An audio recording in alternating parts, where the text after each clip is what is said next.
from the theological perspective, there's a lot of overlaps, okay?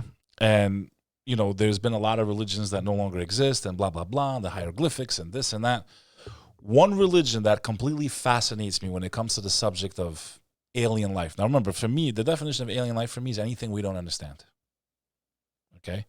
And in the concept that people think it's in space, I think it could just be in a different dimension. My true opinion, what I'm really believing, is this alien life is in another dimension.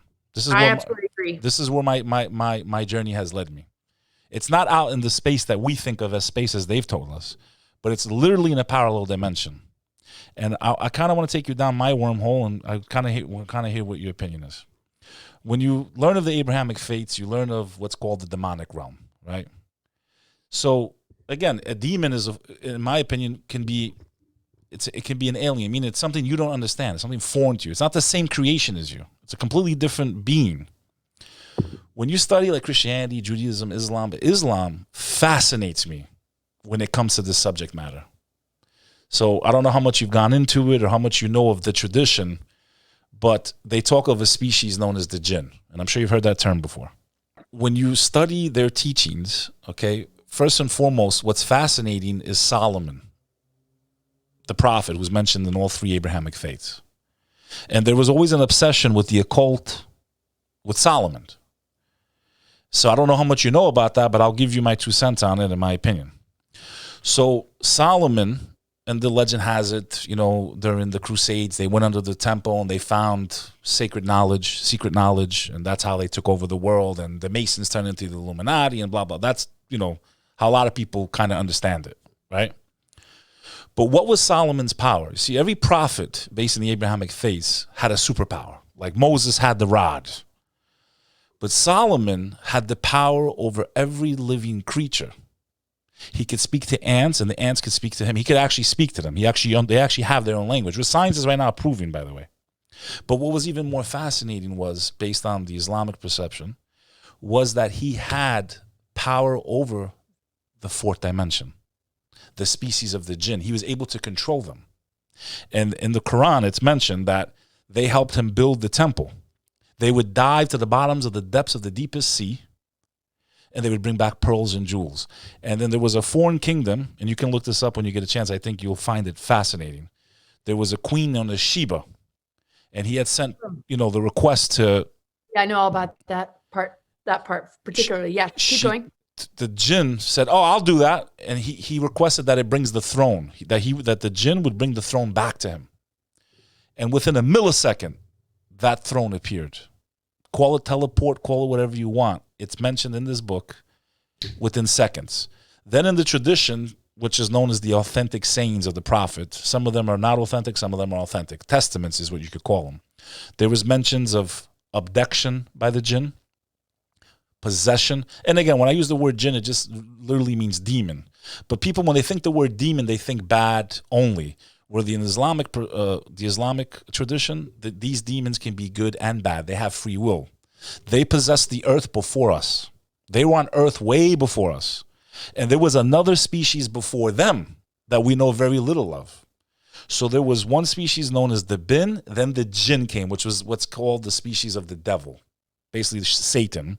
That's his race. And within that race, there's different types of jinn. They have different powers. They can some of them can shapeshift. So this is where I started noticing the overlaps with a lot of the stuff, and I'm like, okay, but this is the only religion that actually gets into it this deep. It blows my mind away. So, for example, they have one that is known as the Silat. Sila is a supernatural creature assigned to the jinn or ghouls. These spirits are classified as being one of the most malicious class of jinn. Then there was one known as, where is it? Shape-shifting. Yeah, that's the one, the Sila.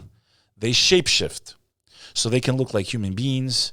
They can look like dogs, snakes. They can take any possession. What a lot of people believe in, and the Quran gives some clues to this, it says that these humans, Illuminati, whatever you want to call them, they took these beings as their own gods. These beings demand blood, sacrifice, anything that's sacrilegious. Evil energy is what feeds them. So when someone is in cooperation with that class, and this is why the occult has an obsession with Solomon. Solomon had power over this dimension and that dimension. And the reason most of their rituals are on checkered boards is one is the dimension of light, one is the dimension of darkness. So these rituals, they always have the columns of Solomon. It was the obsession with Solomon who had the power to control the jinn. And there's many different types of them. Some that fly. The Quran mentions they try to steal knowledge, so when they go up into the heavens, the God source, as you would call it, strikes them down with fire. So it's very fascinating that a lot of this seems to be overlapping in different ways. And I'm not saying that, someone should go and become a Muslim, but I'm just saying people should research this stuff. Black magic. 100% I believe in it. I've been exposed to it. I've experienced it in my own life. The evil eye. So on and so forth. But what I found fascinating, where my journey took me, was the study of Aleister Crowley. And I want to tie this back because I got a problem with Scientology.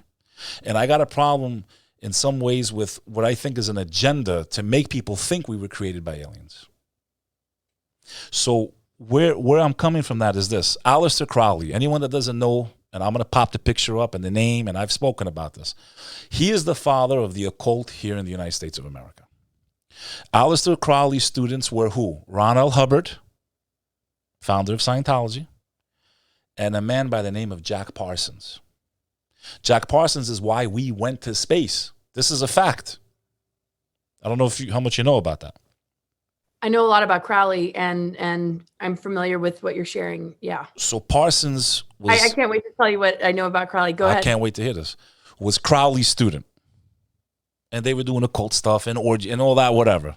Make the story short. We know from Aleister Crowley that he was contacted by a being named Lam. The being, when you look at it, looks like an alien today, what we would have in our minds of what aliens look like on TV and movies. It looked like a gray alien. Like a gray, exactly.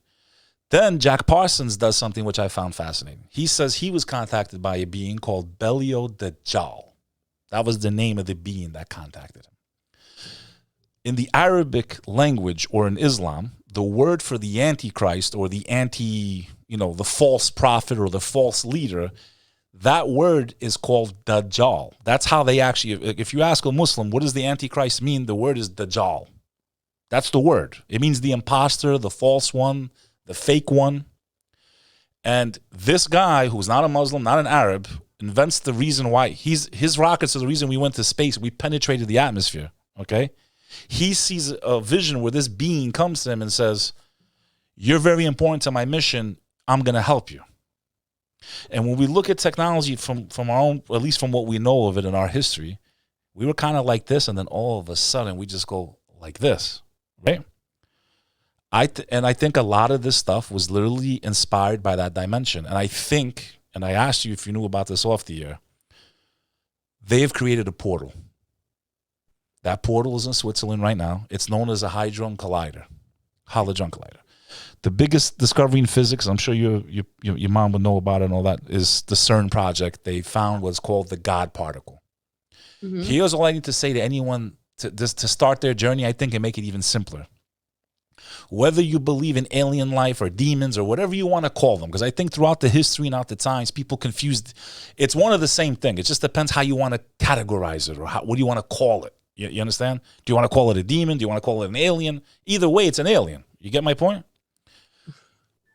I think what people need to study and research is the fact that they've already pulled in matter from a different dimension into this dimension. That's already a fact. God knows what they've already done ahead of that. They've told us, yeah, we were able to pull in this piece of matter from that dimension into this dimension. They did it. It's called the God particle. It's already happened. So they're able to speed up material at the speed of light and create mini black holes, basically, is what they're doing. They're creating mini big bangs, black holes. And they've already taken matter out of that dimension and brought it into this dimension. This is a scientific fact now. This is no longer a theory. My only question to anybody that does their research, and that's CERN, C like cat, E like Edward, R like Robert, N like Nancy, is that if they were able to pull in material from a different dimension into our dimension, this has already happened. What's to tell you that there's not something living in that dimension? That's all. If they were able to pull matter in from that dimension into this dimension, how can you not be certain that there's not something living in that dimension? I think these beings that we're talking about inspired them and has created a way for them to bring them directly into our dimension, which is why now they're finishing the final. This is just my opinion, but I want to hear your 2 cents on it. Finally conditioning of mankind, because we're going to see these things with our own eyes. I truly believe that. Otherwise, the government would have declassified through the Pentagon that UFOs are real. We're going to see these things with our eyes, but they're going to give us the narrative because we didn't do our homework. We didn't research. We didn't go deep enough into the knowledge. And they're going to give us whatever narrative they want, and the masses are going to take it. But I find it fascinating that this machine's going on full blast this next year, from my understanding of it, and the coincidences of UFOs being declassified. I think we're going to see some insane things, what we would consider insane. Me and you won't, but the masses will. And then whatever agenda they have is going to play out, and that's what I'm worried about.